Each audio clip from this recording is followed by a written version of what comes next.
கானான் போறது இதெல்லாம் சொன்னாங்க பாருங்க. நான் கூட ரொம்ப நாள் கானான் போறதுன்னா பரலோகம் போறதான் யோசிச்சுட்டு இருந்தேன். அந்த இன்ப கானானுக்குள் ஏழை செல்ல, அந்த பாட்டு தெரியுமா உங்களுக்கு?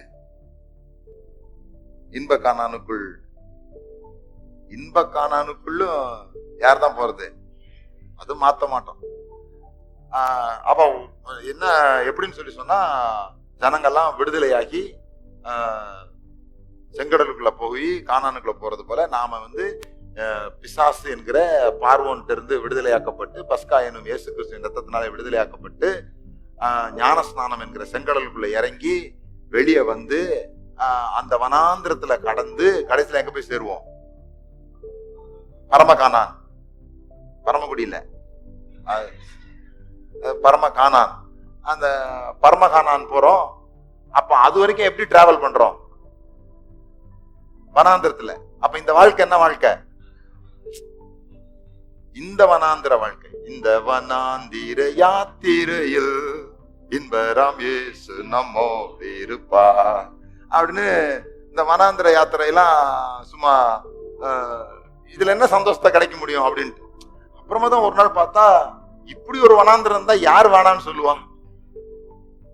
ஒரு வேலை கிடையாது. காலையில ஆனா மண்ணா,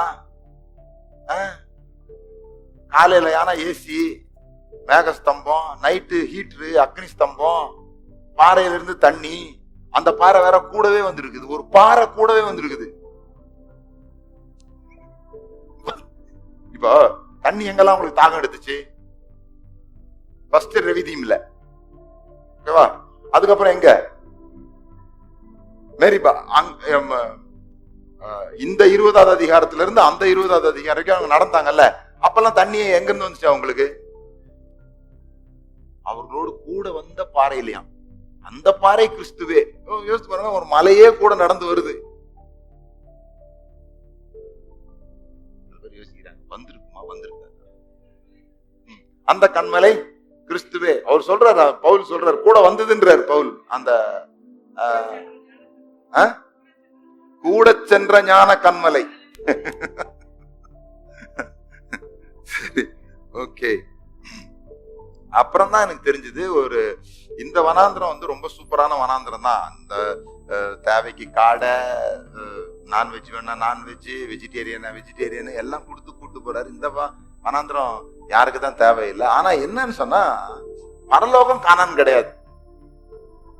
ஏன்னா இவங்க கானானுக்குள்ள போன பிறகு ஏத்தியரும் எபூசியரும் அம்னோரியரும் அவங்களோட சண்டை போட்டிருக்கீங்க. நம்ம அங்க போன பிறகுமா தான் சண்டை போட்டுட்டு இருக்க போறோம் அப்படின்னு டவுட் வந்தது. அப்பதான் புரிஞ்சுது, இந்த கானான் என்பது வாக்குத்தத்தமான ஆசீர்வாதங்கள். அதை சுதந்திரிக்கிறதுக்கு தான் நமக்கு என்ன இருக்குது?